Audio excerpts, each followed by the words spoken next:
Assalamualaikum warahmatullahi wabarakatuh. Di sini kami kelompok 4 yang beranggotakan Rashid Maulana Firmansyah, Said Asadi, Novita Dwi Safitri, Yulia Saras Puji Astuti, Nabilah Rafi'ah Hidayanti, dan saya sendiri Anggi Belarikita Dewi akan mempresentasikan materi yang berjudul Salaf, Ibnu Hanbal dan Ibnu Taimiyah.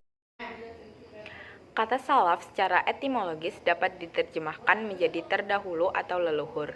Menurut Tablawi Mahmud Sa'ad, salaf artinya ulama terdahulu. Salaf terkadang dimaksud untuk merujuk generasi sahabat, tabi'in, tabi'in, para pemuka abad ketiga Hijriah dan para pengikutnya pada abad keempat yang terdiri atas para muhaddisin dan lainnya. Salaf berarti pula ulama-ulama saleh yang hidup pada 3 abad pertama Islam. Sedangkan menurut terminologis terdapat banyak definisi yang dikemukakan oleh para pakar mengenai arti salaf. Di antaranya adalah menurut Asy-Syahrastani, ulama salaf yang tidak menggunakan takwil dalam menafsirkan ayat-ayat mutasabihat dan tidak mempunyai paham tasbih. Pada zaman modern, kata salaf memiliki 2 definisi yang kadang-kadang berbeda.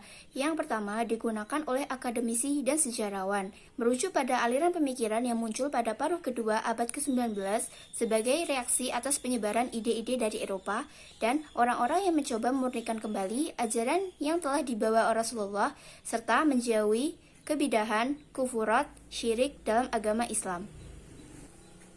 Berbeda dengan aliran Mu'tazilah yang cenderung menggunakan pemikiran rasional, aliran salaf menggunakan metode tekstual yang mengharuskan tunduk di bawah nakal dan membatasi wewenang akal pikiran dalam berbagai macam persoalan agama, termasuk di dalamnya akal manusia tidak memiliki hak dan kemampuan untuk menakwilkan dan menafsirkan Al-Quran. B. Sejarah lahirnya aliran salaf.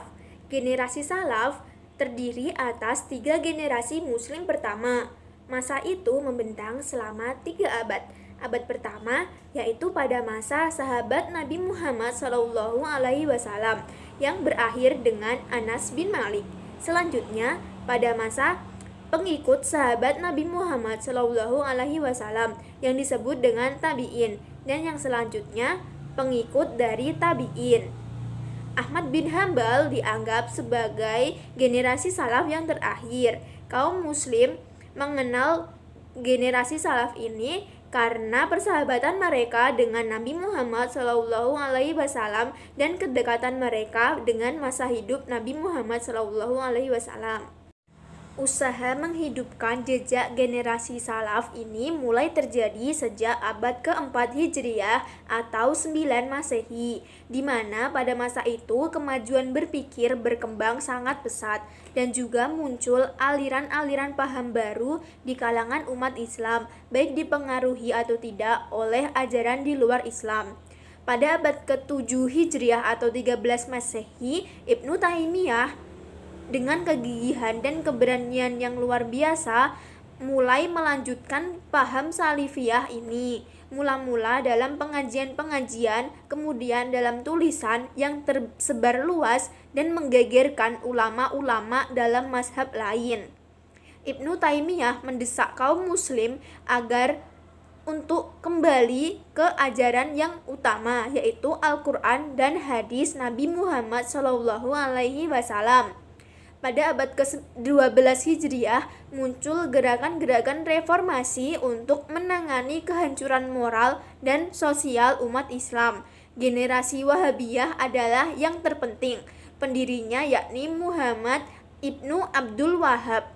Gerakan yang sama dengan Wahabiyah ini bermunculan di luar dunia Arab, seperti gerakan Usuman dan Fodio di Nigeria, gerakan Ahmad Sirhindi, Syah Wali Allah, dan Syed Ahmad Barelwi di anak benua India. Tokoh-tokoh aliran Salafiyah. Yang pertama ada Ibnu Hanbal. Nama lengkapnya ia adalah Ahmad Ibnu Hanbal yang lahir di Baghdad pada tahun 164 Hijriah dan wafat pada tahun 241 Hijriah.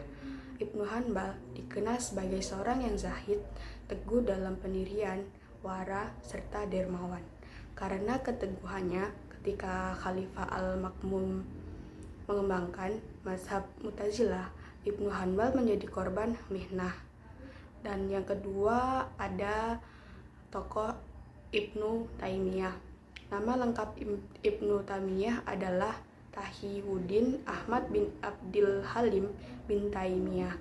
Lahir di Haman, wilayah Irak pada 10 Rabiul Awal 661 Hijriyah atau pada 22 Januari 1263 Masehi, dan meninggal pada 20 Zulqa'dah 728 Hijriah atau pada 26 September 1328 Masehi. Pada usia 17 tahun, kegiatan ilmiahnya sudah mulai tampak, dan ketika Ibnu Taimiyah berumur 21 tahun, ia mulai mengarang, mengajar, dan berani mengeluarkan pendapatnya. Bahkan menurut suatu sumber Ibnu Taimiyah, beliau memiliki karangan lebih dari 300 kitab, meliputi masalah tafsir, fikih, retorika, dan fatwa-fatwa yang merupakan kumpulan jawaban atas berbagai pertanyaan masyarakat. D. Sekte-sekte aliran salaf. Salafiyah adalah aliran umum yang tidak terbentuk dalam perkumpulan-perkumpulan. Salafi merupakan Islam yang murni, bebas dari penambahan, pengurangan, dan perubahan. Salafiyah adalah Al-Quran dan As-Sunnah. Salafiyah bukanlah partai politik atau masa baru, tetapi dakwah Salafiyah merupakan Islam dan totalitasnya yang menuntut semua manusia, apapun budaya, ras, atau warna kulitnya. Ia merupakan manhaj atau metode yang lengkap dan sempurna dalam memahami Islam dan melaksanakan tindakan sesuai dengan ajaran-ajarannya. Kaum Salafi bercita-cita menghidupkan kembali sunnah Nabi dalam ibadah dan kebiasaan kehidupannya.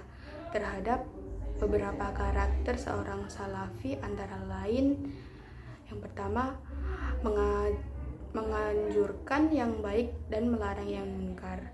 Yang kedua, terus-menerus mengharap ampunan Allah, melakukan pertobatan yang sungguh-sungguh, mengingat Allah secara terus-menerus. Yang ketiga, ada beribadah kepada Allah dengan rasa takut, berharap dan cinta.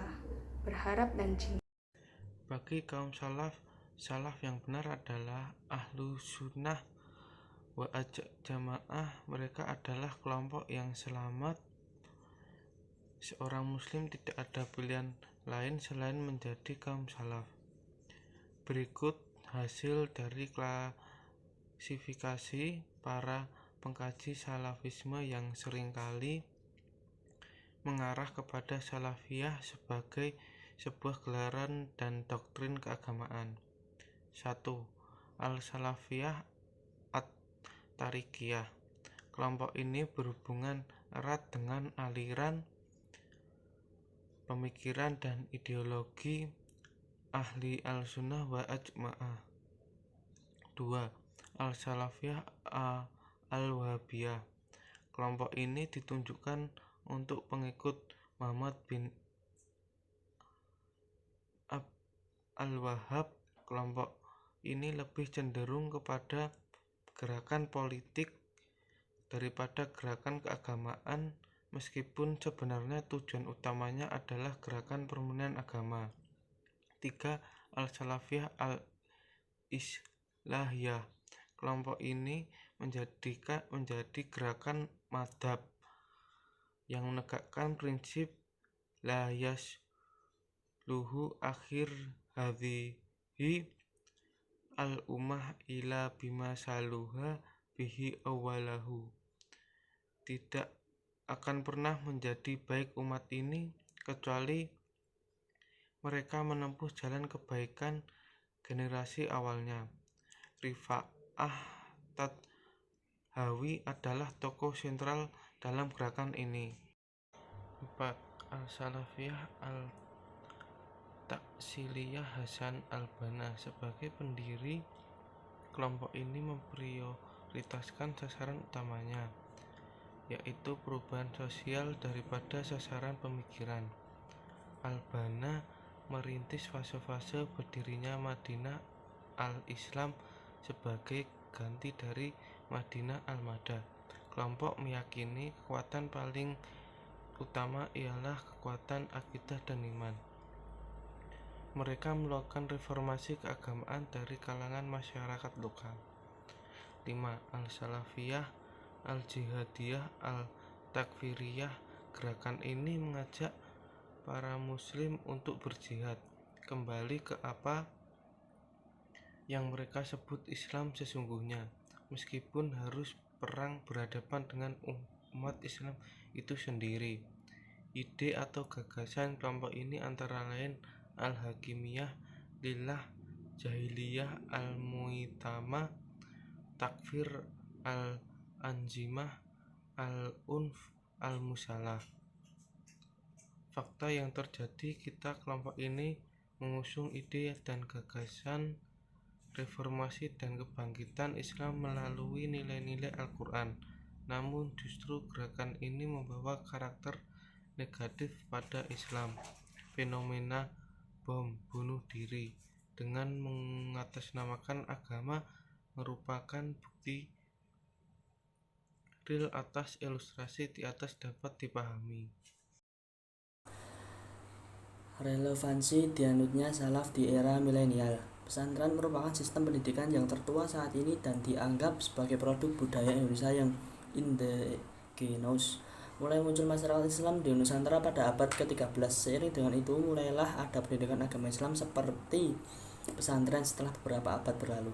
Pendidikan tersebut semakin teratur bersamaan dengan tumbuhnya pengajian di berbagai tempat. Bentuk ini kemudian berkembang dengan pendirian tempat-tempat menginap para pelajar santri yang kemudian disebut pesantren.